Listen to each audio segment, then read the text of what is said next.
Bread പുഡിങ്ങിൻ്റെ video ആണ് ചെയ്യുന്നത്. അതിനായിട്ട് ഇവിടെ 20 ബ്രെഡ് എടുത്തിട്ടുണ്ട്. അത് ചെറിയ കഷ്ണങ്ങളായിട്ട് കട്ട് ചെയ്തെടുക്കുക. അതിന് ശേഷം ഒരു പാത്രം ചൂടാക്കാൻ വെച്ചിട്ട് അതിലേക്ക് 1 കപ്പ് പഞ്ചസാര ചേർത്ത് കൊടുക്കുക. അത് നന്നായിട്ട് കാരമൽ ചെയ്ത് എടുക്കുക. പഞ്ചസാര നന്നായിട്ട് ഉരുകി വന്നതിന് ശേഷം ഇതിലേക്ക് 1 കപ്പ് പാൽ ചേർത്ത് കൊടുക്കുക.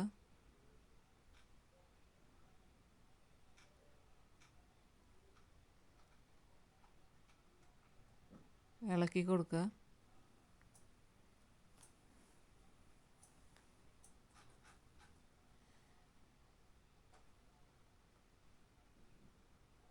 അതിന് ശേഷം വീണ്ടും 3 കപ്പ് പാൽ ചേർത്ത് കൊടുക്കുക. മൊത്തം 4 കപ്പ് പാൽ ചേർത്തിട്ടുണ്ട്.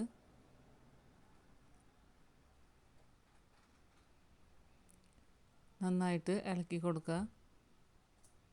പഞ്ചസാര നന്നായിട്ട് കാരമലായത് മെൽറ്റ് ആവുന്നത് വരെ നന്നായിട്ട് ഇളക്കി കൊടുക്കുക. അതിന് ശേഷം നമ്മൾ കട്ട് ചെയ്ത് വെച്ചിരിക്കുന്ന ബ്രെഡിൻ്റെ പീസുകൾ ഇട്ട് കൊടുക്കുക.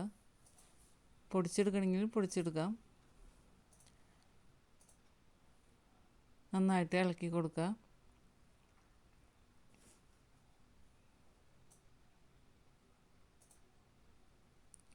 ബ്രെഡ് നന്നായിട്ട് ഇളക്കി കൊടുത്തതിന് ശേഷം ഇതിലേക്ക് 2 ടീസ്പൂൺ ചെറുനാരങ്ങ നീര് ചേർത്ത് കൊടുക്കുക.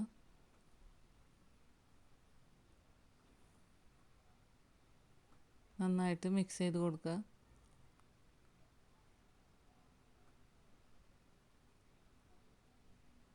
ബ്രെഡൊക്കെ നന്നായിട്ട് ഉടഞ്ഞതിന് ശേഷം ഇതിലേക്ക് 2 ടേബിൾ സ്പൂൺ നെയ്യ് ചേർത്ത് കൊടുക്കുക.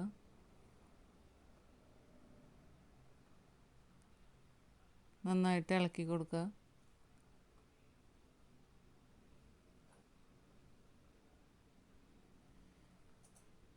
അതിന് ശേഷം ഇതിലേക്ക് 1 ടീസ്പൂൺ വാനില എസൻസ് ചേർത്ത് കൊടുത്ത് നന്നായിട്ട് മിക്സ് ചെയ്തെടുക്കുക. ഇതിലേക്ക് വീണ്ടും 1 ടേബിൾ സ്പൂൺ നെയ്യ് കൂടി ചേർത്ത് കൊടുക്കുക.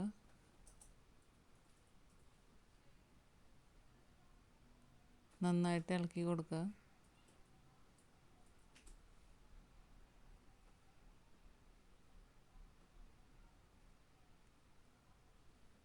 ബ്രെഡിൻ്റെ കൂട്ട് പാനിൽ നിന്ന് വിട്ട് വരുന്ന സമയത്ത് എണ്ണ തേച്ച് വെച്ചിരിക്കുന്ന ഒരു ഗ്ലാസ് ബൗളിലേക്ക് ഈ കൂട്ട് ചേർത്ത് നന്നായിട്ട്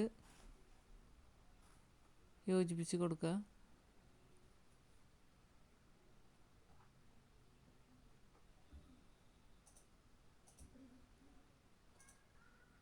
നെയ്യ് തടവിയ ടീസ്പൂൺ വെച്ച് നന്നായിട്ട് ഷേപ്പാക്കി കൊടുക്കുക. അതിന് ശേഷം ചൂടാറിയതിന് ശേഷം ഫ്രിഡ്ജിൽ വെച്ച് തണുപ്പിച്ച് നമുക്ക് കട്ട് ചെയ്ത് കഴിക്കാവുന്നതാണ്.